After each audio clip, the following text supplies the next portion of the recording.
হরে কৃষ্ণ। আজ 14ই কার্তিক 1432 পয়লা নভেম্বর 2025 শনিবার উত্থান একাদশী। এই উত্থান একাদশীর দিনে আমি ভাগবতম পাঠ করছি। আজ আমি পাঠ করছি ভাগবতমের চতুর্থ স্কন্দ দ্বিতীয় ভাগ ত্রয়োবিংশতি অধ্যায় পৃথু মহারাজের ভগবত ধামে গমনের শ্লোক 30 থেকে 34। নারায়ণ হে নারায়ণ ভবভয় হরণম নারায়ণ। শ্লোক 30। ইত্থুম্ভূতানু ভবো হসৌ পৃথু স ভগবত্তম কীর্তিতং তস্য চরিত মুদ্দাম চরিতস্যতে। অনুবাদ। মৈত্রেয় বললেন, ভক্ত শ্রেষ্ঠ মহারাজ পৃথু ছিলেন অত্যন্ত শক্তিমান এবং তার চরিত্র ছিল উদার, চমৎকার ও মহৎ। তাই আমি তার কথা তোমার কাছে যথাসাধ্য বর্ণনা করলাম। তাৎপর্য: এই শ্লোকে ভগবত্তম শব্দটি অত্যন্ত তাৎপর্যপূর্ণ, কারণ ভগবত শব্দটি বিশেষভাবে পরমেশ্বর ভগবান সম্বন্ধে ব্যবহৃত হয়। ভগবান শব্দটি আসছে ভগবত শব্দটি থেকে, কিন্তু কখনো কখনো আমরা দেখতে পাই যে ভগবান শব্দটি ব্রহ্মা, শিব, নারদ মুনি প্রভৃতি মহান ব্যক্তিদের ক্ষেত্রেও ব্যবহৃত হয়। পৃথু মহারাজের ক্ষেত্রেও সেইভাবে শব্দটির ব্যবহার হয়েছে। এখানে তাকে ভক্ত হরে কৃষ্ণ ভগবত্তম বা ভগবানের মধ্যে শ্রেষ্ঠ বলে হরে কৃষ্ণ বা ভগবানদের মধ্যে শ্রেষ্ঠ বলে বর্ণনা করা হয়েছে। কেউ যখন অসাধারণ ও অলৌকিক গুণাবলী প্রদর্শন করেন, অথবা তিরোভাবের পর উচ্চতম লক্ষ্য প্রাপ্ত হন, অথবা জ্ঞান ও অজ্ঞানের পার্থক্য জানেন, তখনই কেবল তাকে ভগবান বলে সম্বোধন করা যেতে পারে। পক্ষান্তরে বলা যায় যে সাধারণ মানুষের ক্ষেত্রে কখনো ভগবান শব্দটি ব্যবহার করা উচিত নয়। ইতি শ্লোক 30। শ্লোক 31।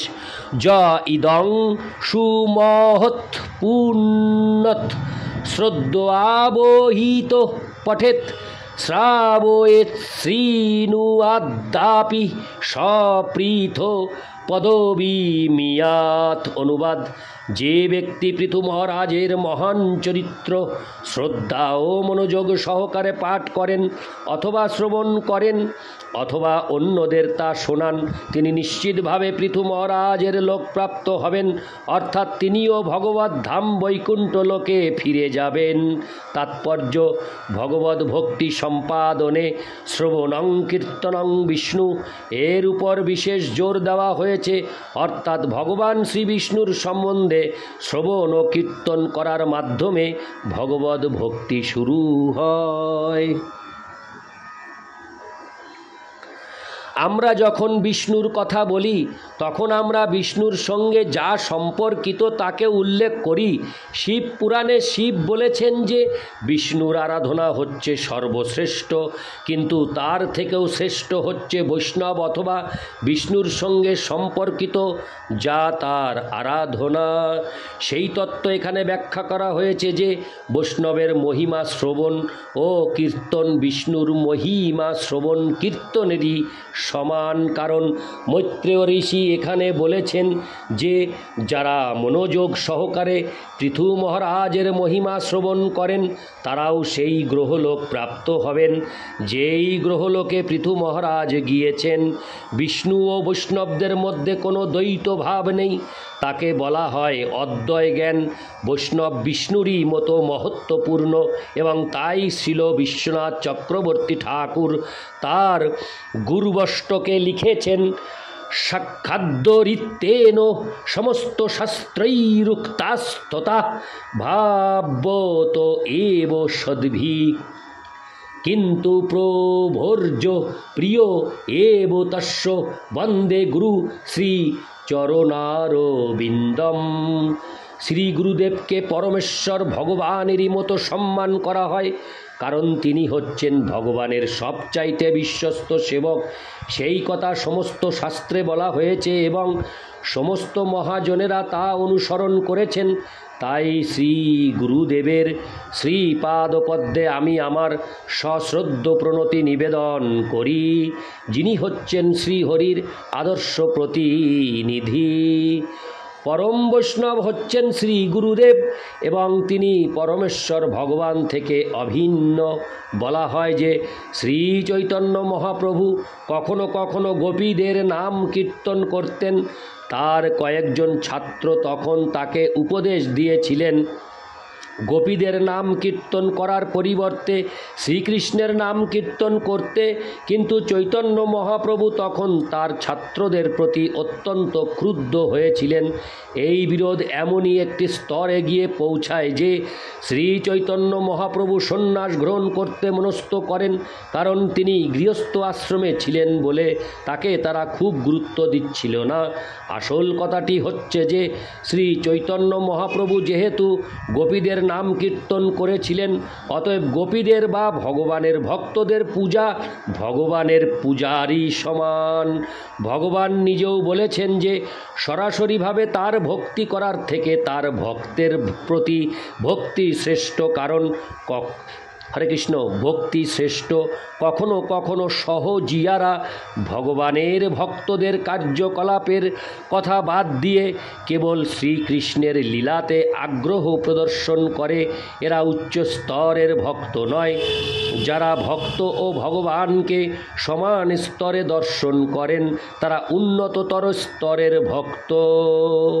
ইতি শ্লোক 31। শ্লোক 32। ব্রাহ্মণ ব্রহ্ম বর্চসি রাজন্য জগতীপতি বৈশ্য পঠন বিটপতি শাশ্রূদ্র সত্তমতামিয়াত। অনুবাদ: পৃথু মহারাজের চরিত্র শ্রবণ করে ব্রাহ্মণ ব্রহ্মতেজ প্রাপ্ত হন, ক্ষত্রিয় সারা পৃথিবীর রাজা হন, বৈশ্য অন্য বৈশ্য ও পশুদের উপর প্রভুত্ব লাভ করেন এবং শূদ্র শ্রেষ্ঠ ভক্ত হন। তাৎপর্য: শ্রীমদ্ ভাগবতে নির্দেশ দেওয়া হয়েছে যে জাগতিক অবস্থা নির্বিশেষে সকলেরই ভগবানের ভক্ত হওয়া উচিত। তিনি সমস্ত কামনা রহিত অকাম হন, সকাম হন কিংবা মুক্তি লাভের অভিলাষী মোক্ষকাম হন। সকলকেই উপদেশ দেওয়া হয়েছে ভগবানের আরাধনা করতে এবং প্রেমময়ী সেবা সম্পাদন করতে। তা করার ফলে জীবনের সমস্ত ক্ষেত্রে তিনি সিদ্ধি লাভ করতে পারবেন।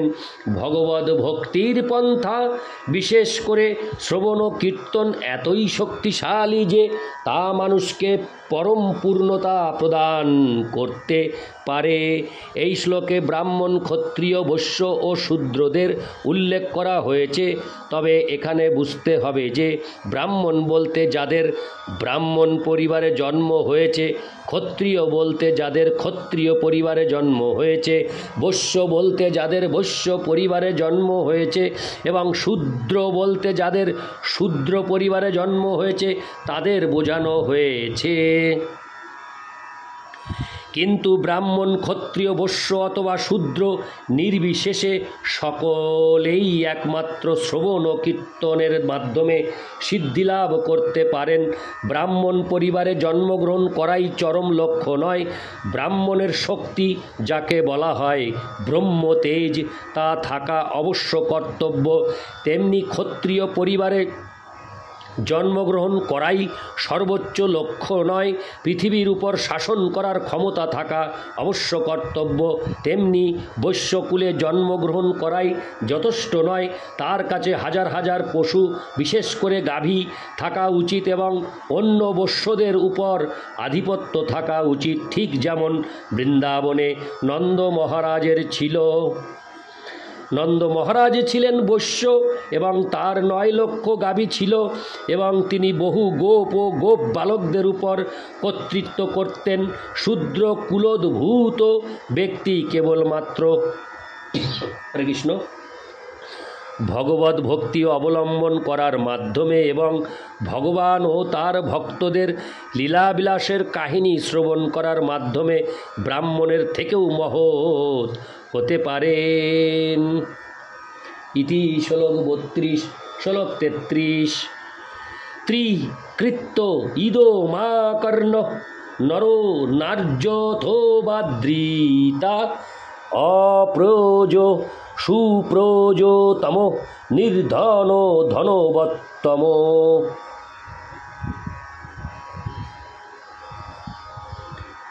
অনুবাদ: স্ত্রী পুরুষ নির্বিশেষে গভীর শ্রদ্ধা সহকারে পৃথু মহারাজের এই কাহিনী শ্রবণ করলে পুত্রহীন বহু পুত্র লাভ করবেন এবং নির্ধন ব্যক্তি ধনী শ্রেষ্ঠ হবেন। তাৎপর্য: বিষয়াসক্ত মানুষেরা ধন সম্পদ ও বৃহৎ পরিবার লাভের আশায় বিভিন্ন দেবদেবীর পূজা করে, বিশেষ করে দুর্গা দেবী, শিব ও ব্রহ্মার। এই প্রকার বিষয়াসক্ত ব্যক্তিদের বলা হয় শ্রী ঐশ্বর্য প্রজেপসব। শ্রী মানে সৌন্দর্য, ঐশ্বর্য মানে ধন সম্পদ, প্রজা মানে সন্তান সন্ততি, হরে কৃষ্ণ, সন্তান সন্ততি, এবং ইপ্সব মানে আকাঙ্ক্ষী। শ্রীমদ্ ভাগবতের 2য় স্কন্ধে বর্ণনা করা হয়েছে যে বিভিন্ন প্রকার বরলাভের জন্য বিভিন্ন দেবদেবীর পূজা করতে হয়, কিন্তু এখানে ইঙ্গিত করা হয়েছে যে কেবল পৃথু মহারাজের জীবন ও চরিত্র শ্রবণ করার ফলে প্রচুর ধন সম্পদ ও সন্তান সন্ততি লাভ করা যায়। কেবলমাত্র পৃথু মহারাজের কার্যকলাপ, জীবনী ও ইতিহাস পাঠ করে তা হৃদয়ঙ্গম করতে হয়। উপদেশ দেওয়া হয়েছে যে অন্তত 3 বার তা পাঠ করা উচিত। যারা জড়জাগতিক দুঃখ দুর্দশায় জর্জরিত তারা পরমেশ্বর ভগবান ও তার ভক্তদের কথা শ্রবণ করে এতই লাভবান হবেন যে তাদের আর অন্য কোনো দেবতাদের কাছে যেতে হবে না। এই শ্লোকে সুপ্রজতম, বহু সন্তান সন্ততি পরিবৃত হয়ে শব্দটি অত্যন্ত তাৎপর্যপূর্ণ, কারণ কারো বহু সন্তান সন্ততি থাকতে পারে কিন্তু তাদের মধ্যে একটিও উপযুক্ত সন্তান নাও হতে পারে। কিন্তু এখানে উল্লেখ করা হয়েছে সুপ্রজতম, অর্থাৎ এইভাবে লব্ধ সমস্ত সন্তানেরা বিদ্যা, ঐশ্বর্য, শ্রী ও শক্তি ইত্যাদি সমস্ত গুণে গুণান্বিত হবে। ইতি শ্লোক 33। শ্লোক 34। অস্পষ্ট কীর্তি সুযশা মূর্খো ভবতি পণ্ডিত ইদং সত্য, হরে কৃষ্ণ, ইদং সত্যয়নং পুংসাম মঙ্গল নিবারণম। অনুবাদ: এই বৃত্তান্ত 3 বার শ্রবণ করলে যশহীন ব্যক্তি অত্যন্ত যশস্বী হবেন এবং মূর্খ ব্যক্তি মহাপণ্ডিত হবেন। অর্থাৎ পৃথু মহারাজের বৃত্তান্ত এতই মঙ্গলজনক যে তা সমস্ত অমঙ্গল দূর করে। তাৎপর্য: জড়জগতে সকলেই কিছু লাভ, কিছু পূজা, কিছু প্রতিষ্ঠা চায়। পরমেশ্বর ভগবান অথবা তার ভক্তের সঙ্গ প্রভাবে অনায়াসে সর্বতোভাবে ঐশ্বর্যশালী হওয়া যায়। এমনকি কেউ যদি সমাজে অপরিচিত অথবা অখ্যাত হন, তিনিও যদি ভগবত ভক্তি অবলম্বন করেন এবং ভগবানের মহিমা প্রচার করেন, তাহলে তিনি অত্যন্ত যশস্বী এবং গুরুত্বপূর্ণ ব্যক্তিতে পরিণত হন। কেউ যদি মূর্খ হন, তবুও কেবল শ্রীমদ্ ভাগবত ও ভগবদ গীতায় ভগবান ও তার ভক্তদের লীলা বিলাসের কাহিনী শ্রবণ করেন, তাহলে তিনিও সমাজে মহাপণ্ডিত বলে পরিচিত হতে পারেন। এই জড় জগতে প্রতিটি পদক্ষেপ বিপদে পূর্ণ, কিন্তু ভগবত ভক্ত সম্পূর্ণরূপে নির্ভীক, কারণ ভগবত ভক্তি এতই মঙ্গলজনক যে তা আপনা থেকেই সমস্ত অমঙ্গল বিনাশ করে। যেহেতু পৃথু মহারাজের বৃত্তান্ত শ্রবণ করা ভগবত ভক্তির একটি অঙ্গ, তাই তার সম্বন্ধে শ্রবণ করার ফলে স্বাভাবিকভাবেই সমস্ত সৌভাগ্যের উদয় হয়। ইতি শ্লোক 34। নারায়ণ হে নারায়ণ ভবভয়হরণম নারায়ণ লক্ষ্মীকান্তম কমলনয়নম মঙ্গলচরণম নারায়ণ। হরে কৃষ্ণ।